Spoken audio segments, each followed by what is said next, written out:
sharp, which I love.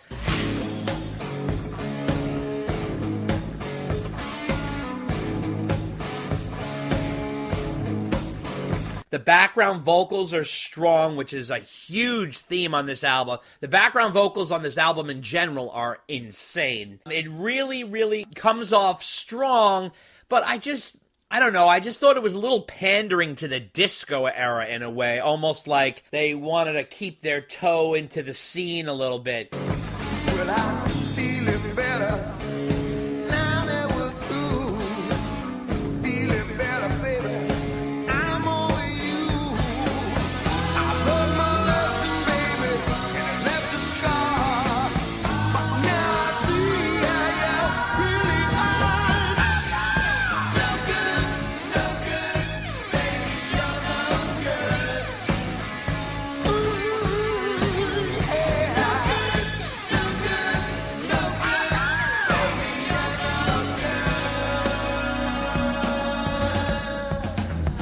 good. These guys had plenty of songs to choose from. They really didn't need to do a cover. But, you know, I thought that was the case. What do you think of this one, Dave? Well, like we talked about on the last episode Right. where we had to pick our least favorite song, this was my selection because as a cover, it really doesn't work. You're right. They definitely picked it because the formula for the last album was we're going to do a cover. Right. So they're going to do a cover again. Only this time, the band hadn't picked it. Ted Templeman had picked it. Right. And you can really tell that the band does not know the song and is not familiar with it. Yeah. Because you really got me. They took it, you recognized it, Right. and they really expanded on it and made it their own. You're No Good isn't that good because they definitely made it their own because I think Ted Templeman like hummed the melody to them and they're like, all right, we're going to make a song out of this. Right. The other thing is a lot of that song is based on Down in Flames, Right. which was a Van Halen original, which never made it to studio status. I think they only played it live. Or if they Right. did do it in the studio, it hasn't been released as a bootleg. Right. And to me, that's a better song. So Right. they're trying to force a Van Halen original into a cover that they're really not that familiar with. Right. And it just doesn't really work Right. all that well. That's true. Mike's bass solo at the beginning Uh-huh. is a nice touch. Oh, yeah. He certainly doesn't get enough in the spotlight. Right. I feel like on this album they were trying to give Mike and Alex a little more spotlight Yep, because yep. the first album was all Ed Oh, yeah. all the time. Oh, yeah. Oh, yeah. So I think they were just trying to give the other two guys a little show. Absolutely. And the pacing of the song is reminiscent of Running with the Devil in that the album starts out with not a full-fledged rocker Right. like Light Up the Sky, which I agree with you. I think that would have been a better, like, you know, balls to the wall. Uh-huh. Let's do it. But for the first song on the first two albums, they always start off with like that mid-tempo. Right. And they also start off with a sound that's not Ed's guitar. Right. The bass. Right? The yeah. first album is the car horns. Right. And the second album is Mike's bass. Right. And then they go into a mid-tempo song. So you're already starting to see Right. a formulaic repeat of the first album. And while the second album isn't necessarily a carbon copy of the first, there's definitely a lot of repeat going on, which I think they're trying too hard to do that. Right. Although really, how can you fault them? Because the first album is so good, and obviously time told the tale, like Right. how good it was. Right.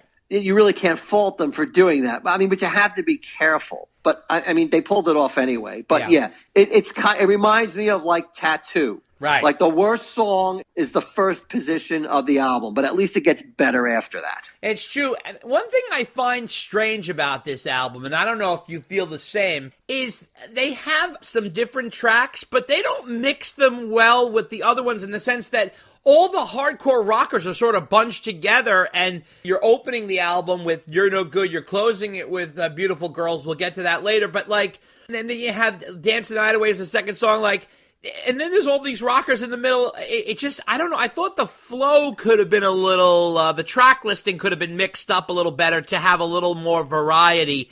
because this is sort of a bluesy mid-tempo. You got Dance the Night Away is a kind of a light poppy song. You have Beautiful Girl's light poppy song, and then you have the acoustic instrumental Spanish Fly in the middle. Like, I thought they could have, maybe staggered it a little bit because then you had so many hard-hitting rockers. We'll get to that, though, but I thought that was sort of an interesting thing. I don't know. Maybe, Ted wanted something familiar that people heard right from the start, and I don't know what he's thinking. It obviously seems like a record company move, if you ask me. It totally is. Yeah. And I agree with your observation about the pacing is that the middle of the album, also similar to A Different Kind of Truth, is almost bang, bang, bang, bang, bang. Right. But I don't mind that. Because okay. that's like, we can get to this later. I only have one minor quibble about song placement on the album. Okay. But I almost don't mind that because, like, they found their groove, they found their rhythm, and they are, pardon the pun, on fire. Yeah. When they do that. Yeah, but, yeah. it's all personal taste, and it's all moot these days because you can change the song placement anytime. I know, of course. Exactly. I just think that Light Up the Sky was such a killer album opener. It really, that seems like a perfect album opener, actually. But anyway, whatever. We'll get to it. So number 2, we're on to Dance the Night Away, which is obviously the massive Van Halen classic. This was a hit. It made it to number 15 on the charts, and it was the lead single off the album. Now, apparently, this song was inspired by Fleetwood Mac's Go Your Own Way, which is sort of interesting if you think about it. You could almost hear a little bit of the lyrical rhythm there. You can go your own way. Go your own way. Dance the night away. Oh, dance the night away. So this is pure perfection, I have to say. This song really encapsulates the band. Sure, it's poppy, but it's got a chorus that's infectious and literally impossible not to like. After hearing David Lee Roth talk about it on Joe Rogan's podcast, you can really hear the clear Spanish influence on this song.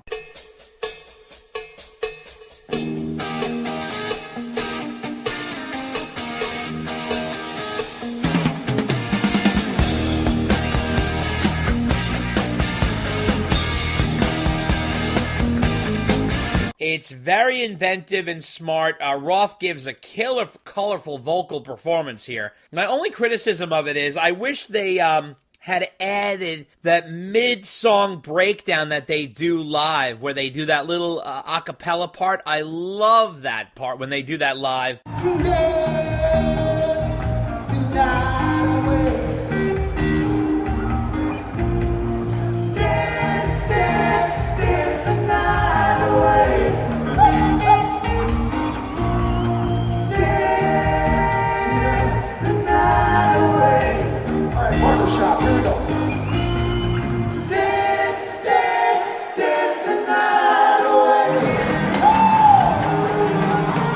But I guess they wanted to keep it tight and right. This is a real feel-good song. It's full of life. It's the perfect album to blast in your car with your speakers as you're driving down the highway and letting the wind blow back your hair. God, I miss that feeling, Dave. Yeah, you stole my punchline, Dave. Stole my punchline.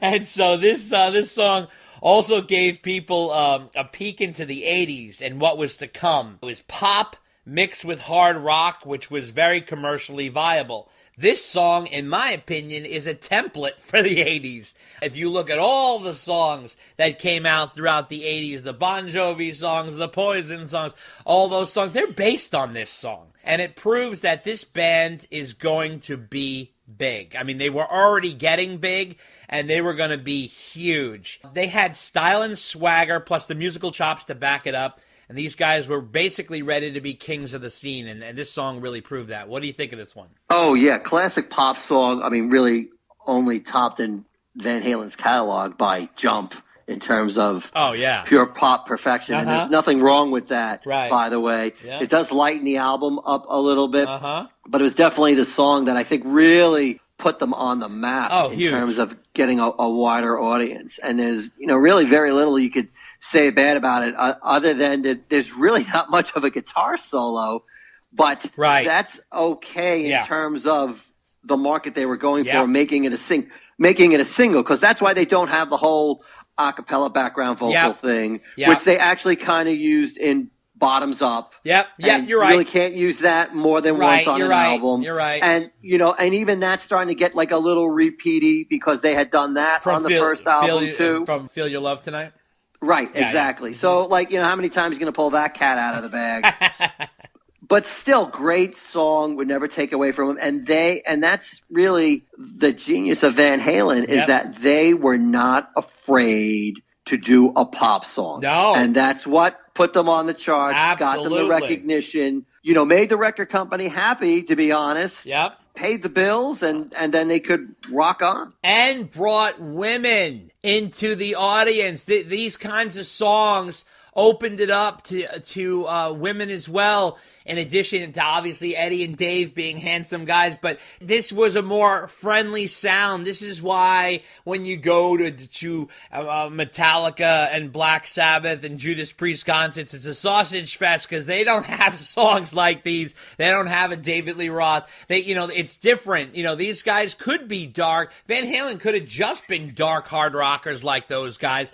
But this is the interesting part of Van Halen. There's a real balance. Yes, we have those Light Up the Sky and Out of Love Again and all those hardcore songs, but then we also have The Beautiful Girls, and we also have Dance the Night Away and Women in Love, and it's the lighter fare that also mixes in with the hard rock, and that's what makes Van Halen so different from everybody else. How they really can balance, they can hang in there with all the hair metal guys, and they can also hang in there with all the hard rock guys. They're sort of an in-between. They really are. So we are on to the next song, which is one of my all-time favorite Van Halen songs, is Somebody Get Me a Doctor. Who doesn't like this song? This is a Van Halen classic. It is a real eye-opener on the album. So you're starting with You're No Good, which is, it's good. It's definitely solid. And then you get in Dance the Night Away, and it's the big single. Now you're getting in the cockpit here. You're getting into the meat of the album. You got to Somebody Get Me a Doctor. This was a single in Japan, by the way, which is interesting. And this came from the 25-song demo that they had from 77, and you can hear the barroom grit on this one. This one has that ZZ Top groove to it that Dave referenced in the Joe Rogan podcast, and it has such a badass feel to it, and it's got a hooky, singable chorus. Somebody give me a doctor. Somebody give me a doctor. Ed's playing here is both sweet and crunchy at the same time. This is a very, very Van Halen-esque tune. Michael Anthony is killing it on those backgrounds, but so does Dave, who is heavy in the mix. And also there's a short but potent Eddie Van Halen solo at about 2 minutes and 53 seconds in. Dave's got that nice rasp on his vocal cords. There's some beautiful bass playing by Michael Anthony, which I suggest that people listen to this album in headphones, because the essence of Michael Anthony and his real incredible bass playing is really underplayed here unless you listen to it in the headphones, and you can really pick up some of his lines. The only criticism on this is that I think the bass needs to be tuned up a little bit. It's not quite OU812 territory, but the bass needs a little boost. It's probably one of the best endings to a Van Halen song ever. Somebody give me a shot. I mean, it really is just all-time classic. What do you make of this one? Well, Van Halen always knew how to end a song. Oh, that's yeah. for sure. Yeah. And this is when they get on their tear, where they're banging out song after song Yep. on the rest of the album. And a lot of the songs from here on in are from their demo days, which is why they were able to bang the album out in about 6 days, because they had all these songs already. And these were the songs that, even though they are great, and I would never take anything away from Somebody Get Me a Doctor, which is an all-out classic. Right. But you do have to remember that these are the songs that did not make the first album. Oh, yeah. Yeah. So there is that kind of dip in quality because they're going back to the well. They're really not writing new songs. They didn't have time. Right. Well, exactly. Yeah. But Yeah. so they went back. But which doesn't mean I think somebody get me a Dr. Stinks, because you're right. It's absolutely phenomenal. Right. Dave is in all his glory. Oh, yeah. You know, somebody call an ambulance. You know, Right, the whole. right. You know, he's being Dave confined within a song. Yep. Ed